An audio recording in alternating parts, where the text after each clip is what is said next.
Hi my loves, welcome to a new reading vlog. So this reading vlog is for my Fairyloot series that I am doing.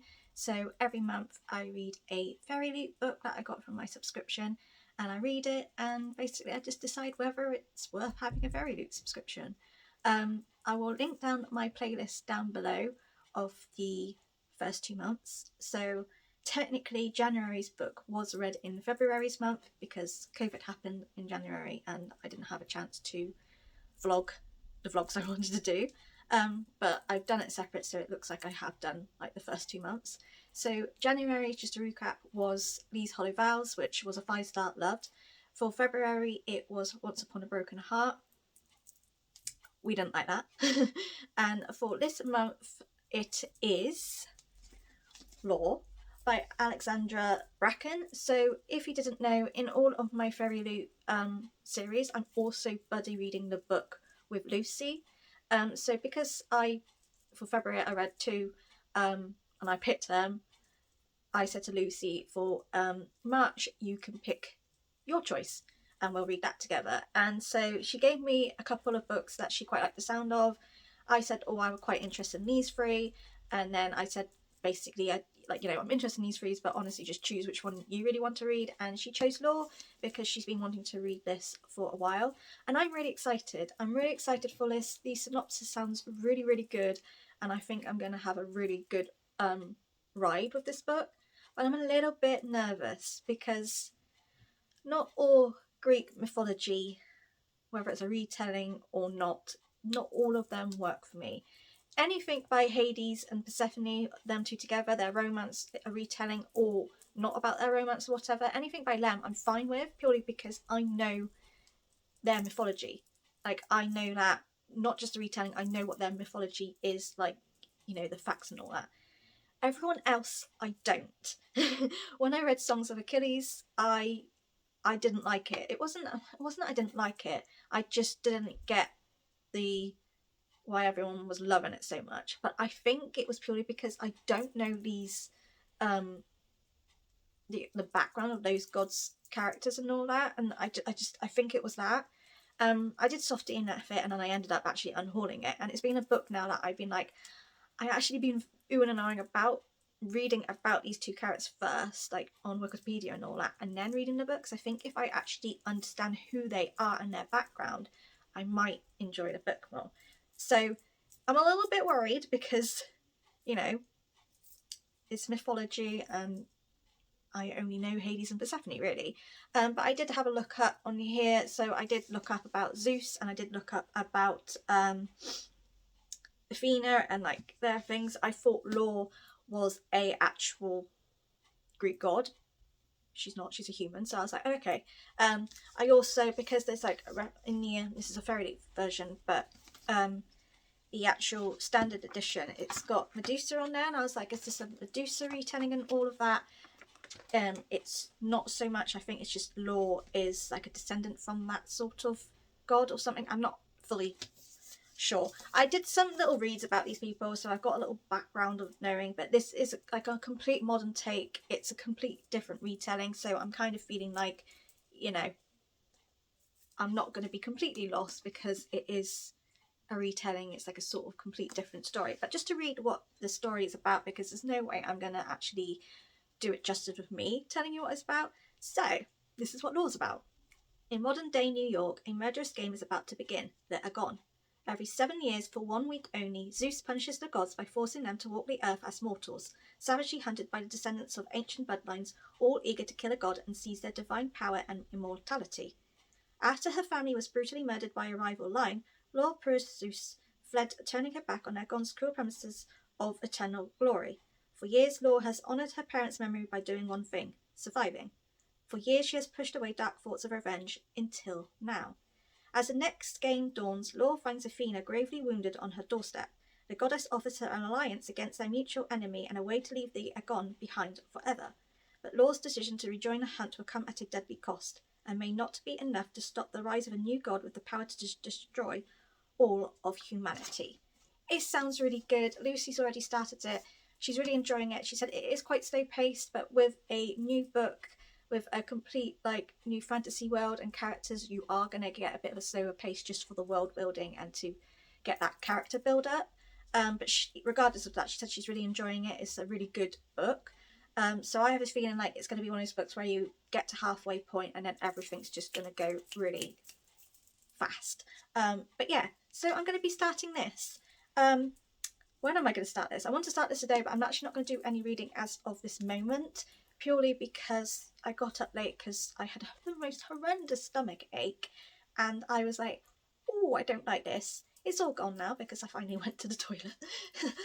the wonders of Crohn's disease, you either need to go to the toilet loads or you can't go to the toilet. But anyway, I feel much better, but because of that I didn't get up till 10 o'clock.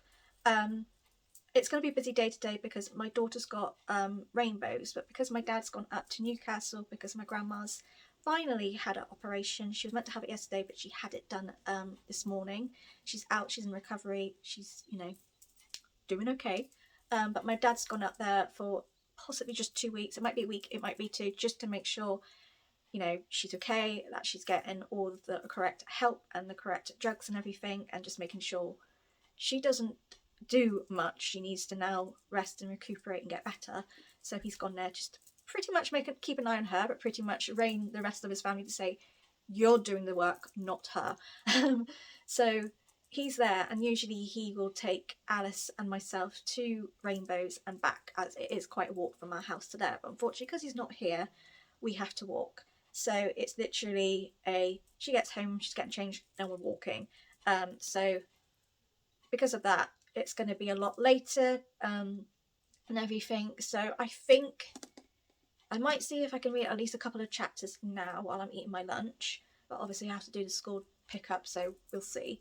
Or if not, I will certainly pick it up once Alice has gone to bed, because I think Ashley's doing Patreon sprints. So as long as Alice goes to bed in a decent time, I might be able to join a couple of hours, which, and in that case I will get quite a bit done. Regardless, there will be some reading. It might not be straight away, it might just be later on in the evening. We'll see. But yeah, but I have to obviously be quite careful because well, not careful, I basically want to try and read this as quickly as I can because it's my mum's birthday on Thursday, and obviously I want to spend it with her. And we've obviously got Mother's Day on Sunday. I'm also planning to do a 24-hour, well, sort of 24-hour readathon on Friday and Saturday, just to try and get my 2 book club books done, because I haven't read them. I'm not really bothered by anyone else's book clubs at the moment because it doesn't matter, and one of them is for March and April anyway, so I can read that in April. But I just want to try and get this out and done so I can then read the rest of the books, otherwise I'm starting to get behind. But yeah, so if I don't read this in the next couple of hours, I'll certainly be reading it tonight on Ashley's sprints. Depending on when I read it, I might be able to update you today. If not, I will definitely update you tomorrow to tell you my thoughts and where I'm at and what I'm initially feeling. But yes, I'm very excited. So this actually looks what it looks like. So we've got the Medusa snakes, and then it's this like goldy yellow on these sides, and then underneath the dust jacket, this is one of the not so pretty ones. So this was the first book I got from Fairyloot. Oops. And this is not my favourite. So we've got Medusa there, we've got that, and then we've got this. The actual end papers are, no disrespect, boring, but the artwork underneath the dust jacket is pretty awesome. So, you know, but this was not my actual favourite special edition they've done. They have done better ones. But the actual bookish goodies that we got from this, I'll put the actual video of me doing this unboxing in just to show you, but the bookish goodies was really good, and I loved it anyway because it was my first ever Fairyloot box. Like, I loved it regardless, but they have done better editions and all that. Me and Lucy had decided what we're going to do for April, so it was my pick, but I could not pick. It was basically out of 2 books. Well, I was out of 3, but one of them I was like, actually, I'm not in the mood to read that. But for April, I was really between Daughter of the Moon Goddess and Only a Monster, which is the 2 recent books that we got this year, and I did technically want to read the books from last year, but they sounded so good, and Daughter of the Moon Goddess really has that spring feel to it, and I just thought, oh, it just fits April's vibe with spring and new beginnings and fresh starts. So I wanted to read that, and I've seen nothing but good reviews of this book.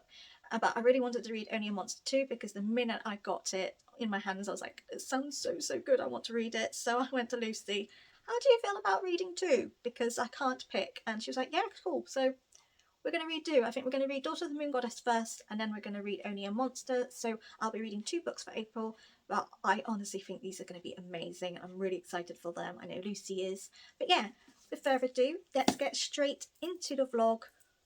Possibly might be starting to read this now, if not it'll be later on this evening, but I hope you enjoyed this video. Let me know if you already read Lore and put down what your initial thoughts are without spoiling it for me. But yeah, let's get on to this vlog and I hope you enjoy it.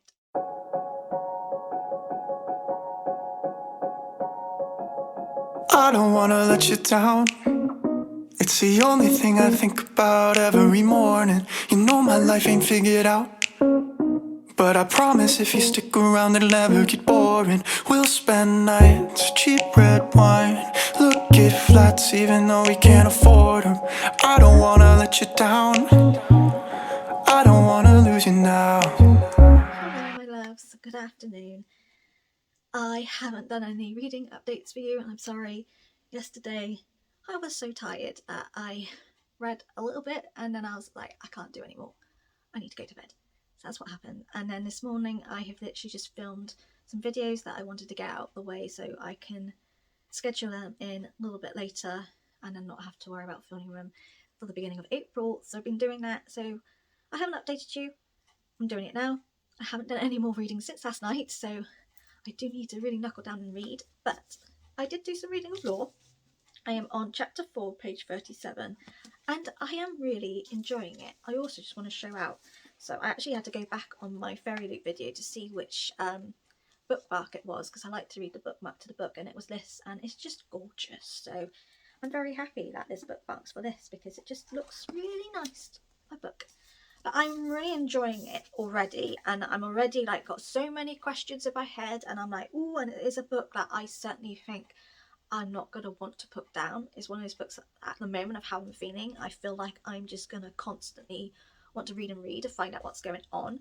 But just to give you a little bit of what's going on, we follow Lore, who basically all her family is dead. She is grieving really badly. They've been dead for like a good 4, I think, years. But it's come back, the grief, because someone who looked after her family died, called Jill, who was like an old man, but he sort of became like a granddad figure to her. He recently died. It's been 6 months, but she's just, that grief has just come back. Like she just feels so alone, and she's just obviously struggling with that. And on top of that, she finds out that the this like game called the Agon is back, and it is back in New York, which I think the Agon was what killed her family. So she's absolutely devastated and pretty much wants to go away and escape. And you're sort of questioning why she doesn't want to be there at first, but then as I got into this book, certain things. So basically, Lore was an ex-god hunter. It's not a spoiler, it actually does say on there. And if you actually Google, because I thought Lore was possibly a god, but she's actually a descendant to Medusa. So they sort of have, I don't think they've got like the god powers per se, but they're like part of that house sort of thing. I don't fully understand that kind of thing. Like at the front of this book, I think I did a B-roll of it. It was like living lines. So the house of Perseus, the parasites, bearers of the mark of the Gorgon, exalted by Tidebringer, Poseidon reborn. So the Gorgon is Medusa. So that is the line that Lore's in. But basically she was a god hunter, and I don't know why, but she stopped being a god hunter and she decided to live her normal life. But because she's got like that hunt, she's got that rage, she's got that warrior wanting to kill sort of thing, she has to try and get that out of her. So she started basically where is it she's at? so she does like fighting at it's like underground of this like Chinese food shop, Red Dragon. And so basically she does these she fights other people, she gets paid to do so. So she fights this one bloke who's, yeah, he deserved the whole whipping that she gave him. But it's very clear that she has got fighting skills, she knows how to survive and all that, and obviously it's very clear that's where she got it from. She's obviously was a god hunter, she was obviously really good, she's obviously had lots of training, and that's why she does this. So she wins that fight and she's about to go home, and then the person who runs all these fights said, "You've got one more," and she was like, "No," and he was bartering her thing, so she said 10, so whatever, however much that was, like money she got. So she went back into fight, and this bloke had a mask, and I think all of the god hunters have these masks. So she was like, "Okay, this is a hunter. This is not good," because obviously she's left that line, and I got it was very clear that she left, but it might have possibly been like an escape as well. So she starts fighting, and she basically was like giving all talk, and she said to because it was a bloke saying, you know, "Fight me without your mask on," and the person replied back saying, "I thought you'd never ask," and he took it off, and it was someone from her past that she believed was dead. She thought he's been dead for 7 years. You know, she literally grieved and, you know, fell in a really dark path. He was like, I'm not 100% sure whether they were really good friends, whether they were lovers or anything, but it's very clear that they had quite a relationship of some sort. And she saw him, and it was a mixture of shock, a mixture of like wanting to hug him, but also a mixture of furious anger, because he's obviously been alive for 7 years and he's never bothered to turn and tell her, "I'm alive," and all that. He's left her to deal with her grief of her family dying, and then Jill and being all on her own and everything like that. So they fight, and to be fair, he probably could have won that fight, but he let her win. And he basically told her saying,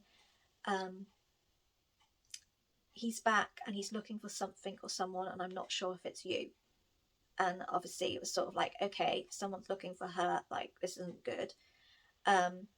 He also was just like, you need to come back, and she was like, no. Anyway, she wins the fight, and then she gets her money, and then she literally runs out. She bumps into her best friend, who's also her roommate, who's never been there before. She's like, wait there. She runs out to try and find this hunter, and he's obviously gone off in a car, but he left a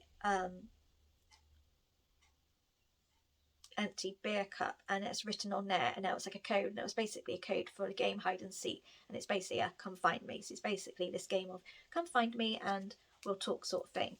So she's like completely like, oh my god, what's going on? Like, she just wants to run away. She doesn't, if it's true, if this specific person's looking for her, she needs to get out of town sort of thing.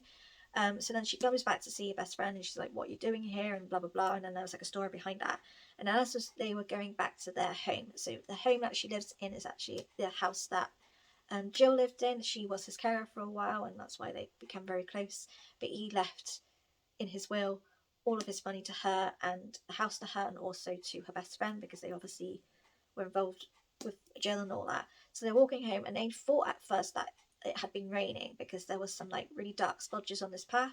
And then Miles just went to see, and he was like, "This looks like blood." And she goes, "Why would you want to touch something that could possibly have been blood?" And then so they follow the blood, and then they find a god who is bleeding out, which is Athena.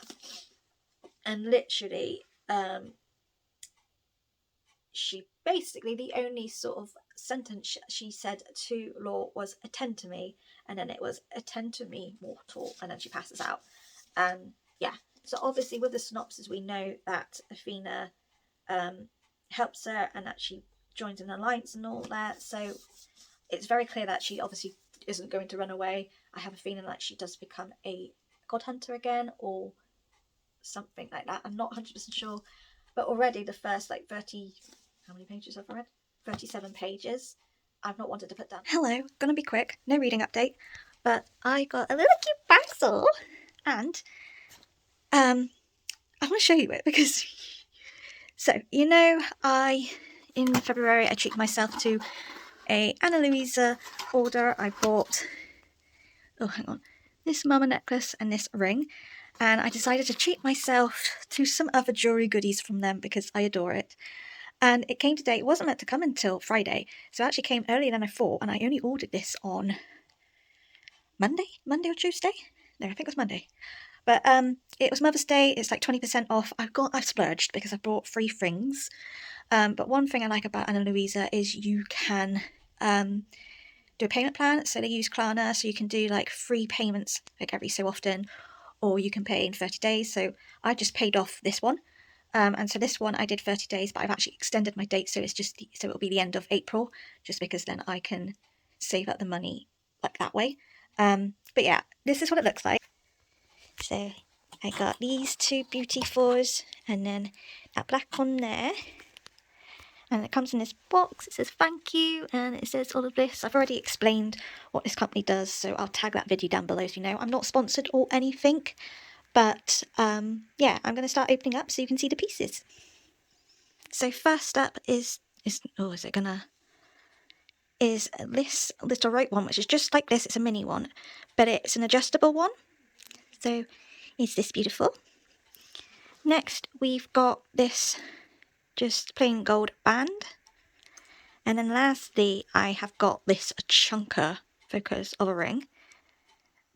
And they are beautiful. And I'm going to put them on now, and then you can see what they look like on my hands. Ta-da! So this one is the Everly. And then this one, focus, is the rope mini. And then this one, I don't know what its name is, it doesn't. But yeah, I love them. So I officially have my rings now, and I might treat myself to some earrings another time. But yeah, good old Ana Luisa. Will you stay even when you wanna walk away? When times get bad, we can learn to love what we have. I don't wanna let you down. I don't wanna let you down. I don't wanna let you down. I don't wanna mess around. You're the only one I want there at the end of my story. It's the only thing I figured out. Cause everything else in my life without you would be boring. And we'll spend nights, cheap red wine, look at flats even though we can't afford them. I don't wanna let you down. I don't wanna lose you now. I don't wanna let you down. I don't wanna let you down. We'll spend nights, cheap red wine, look at flats even though we can't afford them. I don't wanna let you down.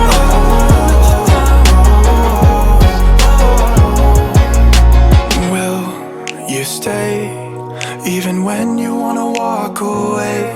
When times get bad, we can learn to love what we have. I don't wanna let you down. I don't wanna let you down. I don't wanna let you down.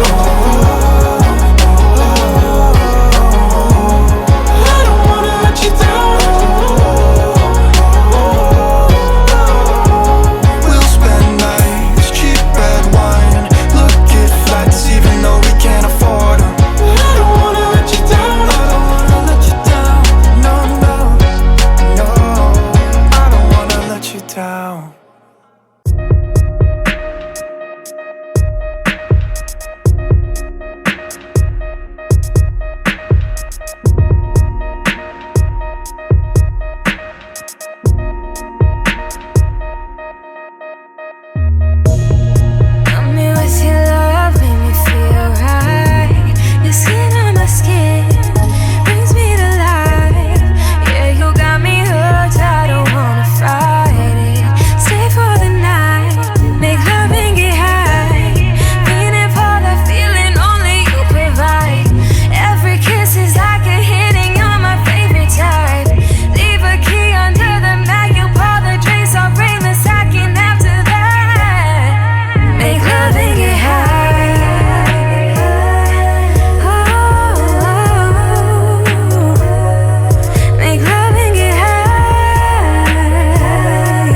halfway, page 247, and we just had a massive plot twist.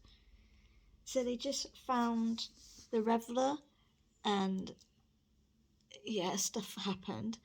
But it turns out that Jill, which is the old man that Law looked after and then he died, turns out that he was Hermes, but he put his god form into like a mortal so he could protect her. Well, I wasn't expecting that. This is picking up a bit more now. So I have a feeling things are going to get a bit... And it's also very clear that Law, there's a reason why she isn't dead, and there's a reason why Raph's looking for her. So they believe that she knows where this original poem is, and they also believe that she can read it, that she's the only person who can actually read the poem. So, yeah, it's getting good now. But I'm going to stop reading because my grandparents are heading here at 1:30, so I don't want to continue reading because I think it's going to start getting twisty and I won't want to put it down. So I think while I wait for them to come, I might quickly edit a vlog that I have done, so then I've got space to then put this vlog in my laptop thing, tablet, whatever it's called. But yeah, that was an interesting plot twist. I like that. But yeah, I'm enjoying it a bit more. I'm enjoying it. That's...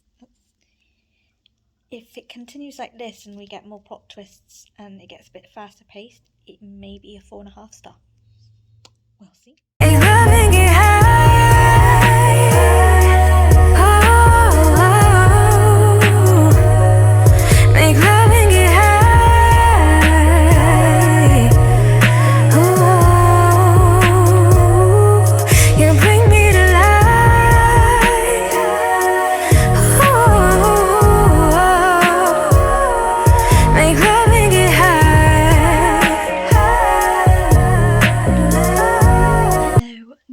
Updates because I've had family around for Mum's birthday. I wanted to pop on because I got some book mail. I finally got Woman Eating by Claire Coda. This has been a book that I've really wanted for ages. It's just come out and it is like her own take of vampires, and it's basically about this character called Lydia, who is I think like half human half vampire. But she's got more vampire in her than human, and she's trying to live a normal life, but it's getting hard because the blood bank in the hospital is running low, and so she's got no form of blood, and so she's now like starving and is craving human blood. The synopsis of this sounds brilliant, and I finally own it, and I'm not going to lie, this is going to be bumped onto my April TBR because I really want to read it. It sounds really good, and I read a couple, the first like paragraph, and I'm hooked, and like look at how stunning this cover is. It's so vague, and like you would look at that cover and not really think it's to do with vampires unless you read a little bit here that says vampire on there.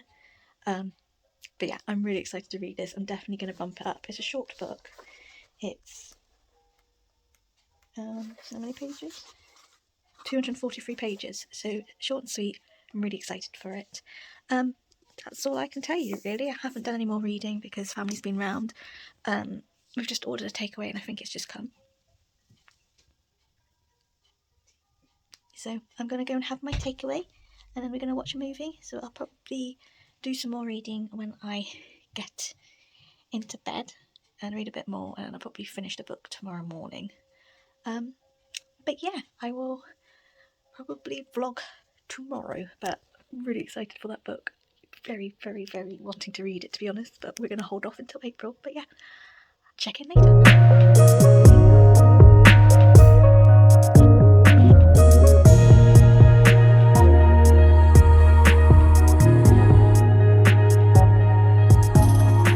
Good evening! We have finally finished Law by Alexandra Bracken. We have finally finished it. Guys, this took me so much longer than it would normally take me to read a book. And it wasn't by the enjoyment or anything like that. It was purely because I have to be social at the moment, and doing so I get severely distracted and I don't get to read much. So yeah. So I had about 150, 200 pages left of this book yesterday. I read quite a bit of it this morning. I literally had, I would say, about 20 pages left, but it was 20 to 3 and I needed to start getting ready to go and pick my daughter up from school. So I was like, nope, I'm not going to read anymore. I'll leave it. Basically, bless. I went and picked up my daughter up. We were chatting to one of her besties at school. I was chatting to her mum.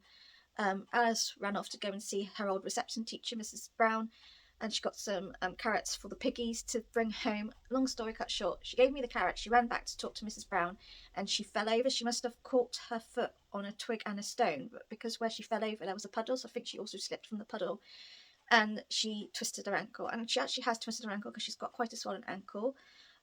She's gone to her dad, so I have said to him, look, just keep an eye on how big it is. If it gets bigger and bigger, just pop her to the GP and just make sure it's like nothing more than like a sprain.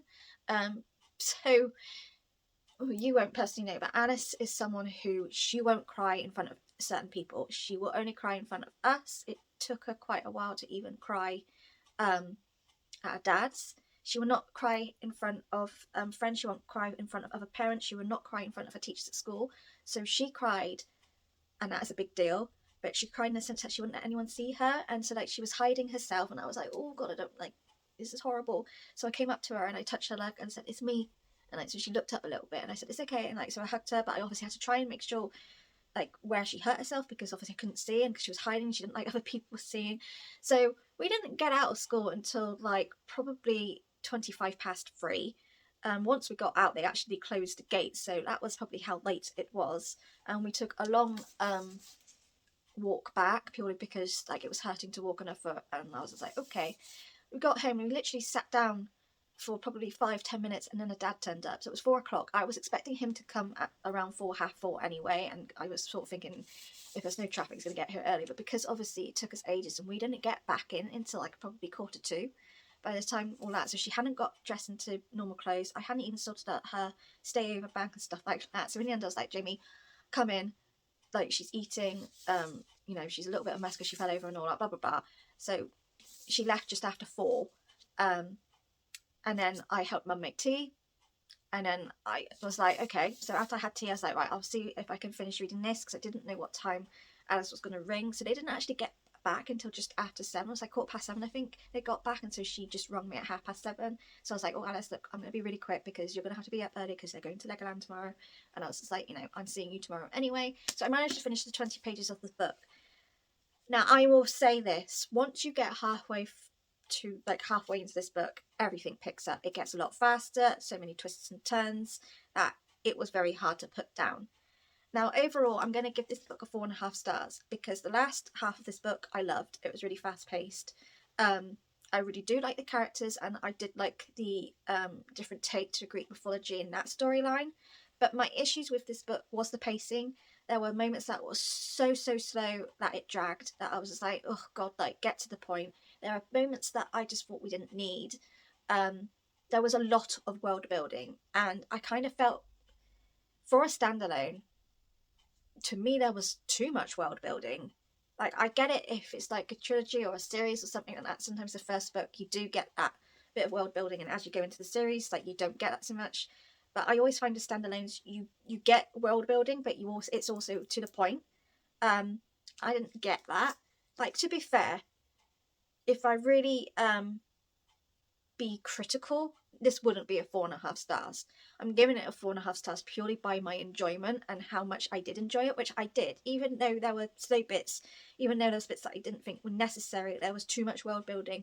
I did have a fun time reading this. I really loved the characters. I loved the different take to Greek mythology, especially with this Greek mythology with these gods that I don't know much about. So it was nice to have that different take and not feel like I have no clue what's going on. The ending lacked it, and I just had a full-on chat with Lucy about this, and she agreed. We felt like the ending should have at least had an epilogue, because how it ended it was, for me personally, I was left with questions, and I'm left with these questions that are never going to be answered. I didn't even look up to see, is there potentially another book? But no, it is classed as a standalone. So to me, I'm like, oh, well, I don't actually really know what happened right at the end. So basically, to go on what happened from halfway onwards, I have said that I will pop in all of this, like my title and everything, that there's going to be spoilers. So if you haven't read it and you want to, probably don't watch this, especially this part. But basically, you would have seen a clip of me where I shared this particular point, and I went, "Oh my god!"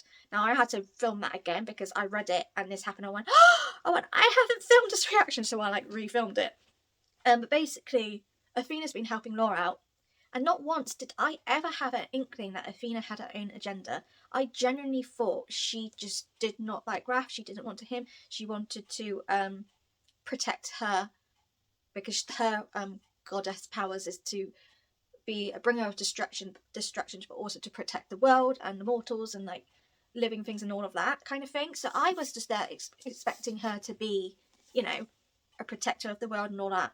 It turns out that she killed Law's family because she found out about the this shield called the Aegis, which Aegis, I think it's Aegis, which belongs to the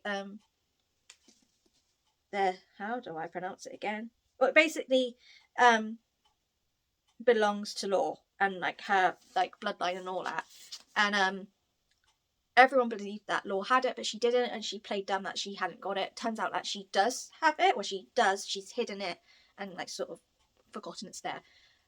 Basically, Athena completely double crossed her. Like she wanted Law, like because she kept making Law use her fury and stuff like that. And I must admit, when that was going on, I thought, is there like something going on? Like she wanted her to get really, really angry. But obviously, Law then, once that twist came along, it was clear that Athena wanted to get her angry because that anger would eventually kill her. So we had that little plot twist, and I was just like, oh, what the hell? And then there was another bit where obviously Athena and Law supposedly had a blood debt together, so anything that happened to Law would affect Athena, and likewise from Athena to Law. That was a pile of crap. It was nothing. There's no blood debt or anything like that. So Law didn't know that, and so she was like, to stop Athena, she was going to kill herself, which would kill Athena. And it also meant that no one could use the shield, the Aegis, and all of that. So she stabbed herself, but I don't think she fully got her heart, or she did, I'm not sure. But it turned out that actually no, there was no blood debt. This wasn't a thing, and so she basically was killing herself. Thankfully, Castor healed her and all of that. All of this came along, and basically at the end, it was they all found out what Raph was doing. They obviously realised that Athena was in on it and all that, and blah blah blah. And basically, Law went and got the shield, and then they went to where it all was. Basically, there was a massive big car, and it's got sea fire in, and sea fire is where water actually it's fire. So the more the water travels, the more things alight. But to get rid of sea fire, you have to get rid of its oxygen. So put earth on it and all that. So basically, what Laura got into a massive fight, and she decided that she needed to get Athena and Raph to go against each other, and it didn't work. But then if Laura managed to say some stuff to Athena, and I think. And she really found out that Athena didn't care really about the shield or anything like that. What she cared about was winning Zeus's love, because was it Zeus or whoever her bloody father is? She wanted to gain back his love and all of that. It was over something stupid, but Law finally got it into her head. Anyway, Athena. I don't know what actually happened to Law, but Law, what was literally. Wasn't, I think she was dying. Yeah, no, that was the thing. Raph, I completely forgot. And Raph went to kill Athena. He threw a dagger to go straight in Athena's thing, and Law said, "You're the one who can end everything. Blah blah blah. You can protect the world." And Athena finally realised, and so Law got in the way, and the dagger went straight into her heart. And the dagger that Raph has got poison on, so on top of that, like she was dying. Anyway, Athena managed to decapitate Raph, so he's no longer done. He's gone. Blah blah blah. And Athena then turned around to Law and said, "You can still live. blah blah blah. So in the end, which is what happened with Castor, with the god Apollo, and how he got his things, was Athena gave the dagger and then helped Law stab Athena. So then Athena's powers went into Law, which is what happened with Castor. So he stumbled across Apollo, and he saw that Apollo was struggling, and he was like, he wasn't hurt, he was like emotionally hurt sort of thing, and he basically said to Apollo, I can heal you. And anyway, Apollo found out that, obviously could tell that Castor's got cancer and he was dying, and he was really angry about that. So he said, and then he was like, I can be the one to help. Basically the same as what Lord did with Athena. Apollo helped him guide the knife on there. So actually the gods ascend completely. They ascend, they go into, like, I suppose you could say, a holy ground sort of thing. And obviously Castor then became healed himself, no longer has his cancer and all that. So that's what happens between Castor and Law. But how it ends is basically they are gone for their mortality, would finish midnight, and then the 8th day, and so they didn't know whether they were going to be full gods. They didn't know whether they were going to be able to stay in the mortal world and be with their friends. And then just before that happened, Law pretty much went, please let us stay, release us, all of that. And like a wind blew in, like, you know, the wind went through them and all that. And when they turned around to each other, or when Law turned to look at Castor no longer had, like, his eyes were different colours when he was a god, and his eyes went back to normal. And it just ends in a sense where you're thinking, are they no longer gods? Has someone listened to Law and they're now back to being mortals? So that was that question. And the second question was, is the Aegon completely over? Like, will it not happen ever again? Will there not be any more gods hunting each other, and like the bloodlines get in thing, like, is just, you know, a thing? And also my question was, where did the shield go? Because literally 1 minute, like, the shield got chucked, and and there was nothing mentioned of the shield. So I'm like, is the shield buried underneath there? Did Law bring back the shield, or what? I don't know. And it's left me with those 3 questions. So I was in agreement with Lucy when she said, I believe there should have been an epilogue, and I agree with that. It should have been an epilogue, you know, even if it said a day later, where you answer those questions of, are they still gods, or whether they're back to being mortals, and how, like, what sort of, like, thing, like magic or whatever, did that, because it literally was like a wind, it just went through them. So it was like who answered, and blah blah blah this, and like why, and all of that. And like my question also is the game completely over? Like, is, you know, are the gods in like a good place now and all that? And then obviously the last question is, where's the shield? Like, there was no shield. Like I want to know where the shield is. After all of this and all this hassle with a shield, we no longer know what actually went on with the shield. So for that, like, for me, it is a 4.5 stars. Like, critically, it should probably be 3 stars because of the things that I didn't like. But for me personally, I always rate books by my enjoyment rather than the writing. Like, I do a bit of both, but at the end of the day, if I fully love my reading experience, especially if I've read a book in one sitting or in a couple of hours or something like that, I'm going to rate it high because I enjoyed my experience reading. And I did. I enjoyed this experience. It's not the best books. It's certainly not going to be on the top of my 2020 reads. I will recommend it to people, especially to people who like Greek mythology and love different retellings, because I think this was really good. And to me, I felt it was an easier retelling to understand. But it is slow. There were bits where it was just too much. But yeah, not my favourite, but I'm very glad we read it. And, you know, it is a book that I think I probably would reread again as well, just to see if I can find those hints that I think were in this book. But they were so subtle, you didn't, like, notice it. Like, I felt with when I read House of Earth and Blood, the first Crescent City book, when I reread it the second time, I started noticing little hints that also opened up with Akatar series and Throne of Glass series. So yeah, it'd be interesting if I reread this later down the line to see if I find little hints to bits about this book. But I've read it, 4.5 stars. I'm very glad I got away with it. I'm really excited for April's vlog. It is going to be I don't know how I'm going to do it, because we're actually going to be reading 2 books. We're going to be reading Daughter of the Moon Goddess first, and then Only a Monster. So I'm not 100% sure whether to combine it into one vlog, but like probably not update as much, because otherwise it's going to be an extremely long vlog, or whether to do two vlogs separately. I don't know, because like it would probably mess up the amount of videos. We'll work it out, but I'm going to be reading 2 books for April, and I'm really excited. I can't wait. And yeah, thank you for watching. If you have read Law and you've got this far and you haven't been spoiled or anything or whatever, please let me your thoughts down below to see what you thought of Law and whether you enjoyed it or not. I have seen on reviews on Goodreads and Storygraph that it's very mixed. Some people loved it, some people DNF'd it, some people really hated it. So it would be nice to hear what your thoughts are if you have read it. But yes, thank you for watching this video. Take care of yourselves and I'll see you again soon. Bye!